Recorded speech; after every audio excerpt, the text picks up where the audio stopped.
Hello दोस्तों, नमस्कार। स्वागत है आपका आरडब्ल्यू परिवार पर। अगर आपने आईटीआई किया हुआ है तो आरआरसी अप्रेंटिस वैकेंसी जो है वो आपको देखने को मिल रही है एनईआर गोरखपुर रीजन में। कितनी नंबर ऑफ पोस्ट है सर? ये पोस्ट है 1104। अप्रेंटिस वैकेंसी है। 1 साल के लिए आपके पास जो है वो अप्रेंटिस करने के लिए आपको एक मौका देखने को मिलेगा। तो आईटीआई की कौन कौन सी ट्रेड जो है वो इसमें एलिजिबल रहेंगी, इनके बारे में हम बात कर लेते हैं और बात करेंगे कि क्या जो है वो और इसकी डिटेल रहेगी, किस तरह से आप जो है वो अप्लाई करेंगे। चलिए बात कर लेते हैं इसके बारे में। तो रेलवे भर्ती सेल पूर्वोत्तर रेलवे गोरखपुर में जो है की तरफ से ये अप्रेंटिस वैकेंसी आई है। टोटल नंबर ऑफ पोस्ट जो है वो आपके पास 1104 है, जिसमें यांत्रिक कारखाना गोरखपुर में 390 स्लॉट्स हैं, सिग्नल कारखाना में 63 है, पुल कारखाना गोरखपुर छावनी 35 है, यांत्रिक कारखाना 142 है, डीजल शेड इज्जत नगर 60 है, कैरीज वैगन इज्जत नगर 64 है, कैरीज और वैगन लखनऊ जंक्शन पे 149 है, डीजल शेड गोंडा में 88 है, कैरीज एंड वैगन वाराणसी में 73 है। और इसी तरह से टीआरडी वाराणसी में आपके पास 40 जो है वो स्लॉट्स यहाँ पर आमंत्रित किए गए हैं। आवेदन जो है वो आपके पास 16 अक्टूबर से स्टार्ट हो रहे हैं और अंतिम तारीख जो रहेगी वो आपके पास 15 नवंबर रहेगी, यानी 15 नवंबर तक आप ये आवेदन कर सकते हैं। 15 नवंबर तक आप जो है वो आवेदन कर सकते हैं शाम 5 बजे तक। ये आपके पास अंतिम तारीख रहेगी। ऑनलाइन आवेदन आपको करना है और स्टार्ट जो है वो डेट हो चुकी है इसका स्टार्ट, ठीक है ना। चलिए सर, कौन कौन से आपके पास यहाँ पर कारखाने में, इकाई में, यूनिट में कौन कितनी कितनी वैकेंसी है ये आपको बता दिया। कौन कौन सी ट्रेड्स हैं और किन ट्रेड्स की कितनी वैकेंसी, उनके बारे में बात कर लेते हैं। तो देखो, मैकेनिकल वर्कशॉप गोरखपुर में आपके पास जो है यहाँ पर फिटर ट्रेड की कुल जो है वो 140 पद हैं, जिसमें इन्होंने कैटेगरी वाइज जो है वो स्लॉट्स डिवाइड कर रखे हैं। मतलब कि कैटेगरी वाइज कितने कितने स्लॉट्स रिजर्व्ड हैं एक्स सर्विसमैन और पीडब्ल्यूबीडी के लिए भी। ट्रेनिंग पीरियड जो रहेगा आपके अप्रेंटिस का वो 1 साल रहेगा, ठीक है ना। तो इस तरह से जो है वो आपको यहाँ पर जो है वो क्या दे रखे हैं, total fitter, welder, electrician, carpenter, painter, machinist के आपको टोटल जो है वो पोस्ट दे रखी है और 390 जो है वो स्लॉट्स आपको यहाँ पर मैकेनिकल वर्कशॉप में गोरखपुर में दे रखे हैं, ठीक है। सिमिलरली अगर सिग्नल वर्कशॉप गोरखपुर कैंट की मैं बात कर लूँ, इस तरह से आपके पास टोटल 63 पद हैं। ब्रिज वर्कशॉप गोरखपुर में आपके पास जो है वो यहाँ पर 35 पद हैं। यहाँ पर केवल फिटर, मशीनिस्ट, वेल्डर के ही पद जो है वो आपको देखने को मिल रहे हैं। यहाँ अगर बात करें fitter, welder, carpenter, electrician, painter, mechanical workshop इज्जत नगर में देखो जरा, अगर आप ध्यान से देखोगे तो यहाँ पर मशीनिस्ट के पद नहीं है। यहाँ पर आपके पास फिटर, वेल्डर, कारपेंटर, इलेक्ट्रीशियन और पेंटर के पद हैं। यहाँ टर्नर के पद भी जो है वो नहीं देखने को मिलेंगे, ठीक है ना। इसी तरह से डीजल शेड इज्जत नगर में 60 जो है वो टोटल पद है, इलेक्ट्रीशियन और मैकेनिक डीजल वाले। अब यहाँ पर मैकेनिक डीजल वाले नहीं है, यहाँ पर मैकेनिक डीजल है, ठीक है ना। यहाँ पर आपके पास केवल और केवल फिटर के जो है वो पद हैं। कैरीज और वैगन इज्जत नगर में केवल और केवल फिटर के जो है वो टोटल पोस्ट हैं आपके पास कितनी सर? 64, यस ना। केवल और केवल फिटर के जो है वो यहाँ पर दे रखे हैं। Similarly carries wagon Lucknow junction पे आपको इनके इन ट्रेड्स के जो है वो आपके पास आवेदन आमंत्रित किए गए हैं।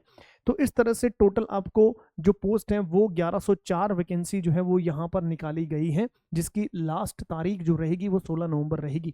चलिए और बात कर लेते हैं सर इस पर। यहाँ अगर हम बात कर लें तो देखो जरा सर, ये ईडब्ल्यूएस को 10% आरक्षण उनके अनुसार जो है वो दिया हुआ है। यहाँ पर सारी चीज़ें जो है वो ये मेंशन्ड है। आयु सीमा जो है वो आपके पास मिनिमम जो है वो 15 साल और मैक्सिमम जो है वो आपके पास 24 साल की आयु जो है वो रहेगी। इसमें अधिकतम जो है वो 24 वर्ष होनी चाहिए। Age relaxation category wise SC को 5 साल, एससी एसटी को 5 साल और ओबीसी को 3 साल की छूट जो है वो आपको देखने को मिलेगी। योग्यता जो है वो सर क्या मांगी है इसमें? योग्यता अगर बात करें तो यहाँ पर अभ्यर्थी को अधिसूचना जारी होने की तारीख यानी 16 अक्टूबर को अधिसूचित ट्रेड में आईटीआई के साथ न्यूनतम 50% अंक सहित हाई स्कूल 10th की निर्धारित योग्यता मान्यता प्राप्त बोर्ड से उत्तीर्ण होना चाहिए। मतलब 10th प्लस आईटीआई मांगा है और आईटीआई में आपके पास 50% की जो है वो आपकी परसेंटेज होनी चाहिए सर। शारीरिक मानक जो है इसमें इन्होंने कोई खास जो है वो नहीं दिया हुआ है, बट इसमें फिर भी जो है वो बोला गया है कि प्रलेख सत्यापन के लिए बुलाए गए चयनित अभ्यर्थियों को संलग्न निर्धारित प्रारूप पर प्राधिकृत चिकित्सा अधिकारी द्वारा जारी किया गया मेडिकल प्रमाण पत्र जमा कराना होगा। यानी जब आप क्या होगा सर, चयनित जो विद्यार्थी है उनको एक मेडिकल जो है आपके पास मेडिकल सर्टिफिकेट जो है वो जमा कराना पड़ेगा आपके पास किसी भी चिकित्सा अधिकारी द्वारा जारी किया गया, ठीक है ना। प्रसंस्करण शुल्क जो है वो 100 रुपये आपके पास यहाँ पर जो है वो फॉर्म फिल करने के लगेंगे, ठीक है ना। उम्मीदवारों को अनुसूचित जाति, अनुसूचित जनजाति, दिव्यांग महिला उम्मीदवारों को प्रसंस्करण शुल्क से छूट दी गई है। यानी इनका कोई जो है वो आपके पास पैसा जो है देखने को नहीं लगेगा, 100 रुपये भी नहीं लगेंगे इनके, ठीक है ना। चलिए सर, आवेदन कैसे करेंगे सर? आपको जाना है www.ner www.ner.indianrailways.gov.in पर जाकर आपके पास क्या करना है, आपको ऑनलाइन जो है ये आवेदन जो है वो जमा कराने हैं। अंतिम तारीख जो है वो आपके पास क्या रहेगी सर, तारीख जो है वो 16 नवंबर, आपके 15 नवंबर जो है इसकी आखिरी तारीख रहेगी। 15 नवंबर शाम 5 बजे जो है वो बंद कर दिया जाएगा पोर्टल, ठीक है ना। चयन का तरीका वही आपके पास जो है वो यहाँ पर जो है मेरिट लिस्ट बनेगी, और वो मेरिट लिस्ट आपके ITI और 10th के मार्क्स के आधार पर जो है वो बनेगी सर, ठीक है ना। चलिए सर, यहाँ पर इन्होंने बोला है कि यदि अभ्यर्थी एक से अधिक इकाई स्थान का चयन कर सकते हैं, ध्यान रखिएगा, आप एक से अधिक स्थान पर भी चयन कर सकते हैं। यदि उसकी योग्यता के आधार पर पहली पसंद वाली इकाई आवंटित नहीं हो पाती है तो उसे बाद की पसंद वाली इकाई आवंटित की जाएगी।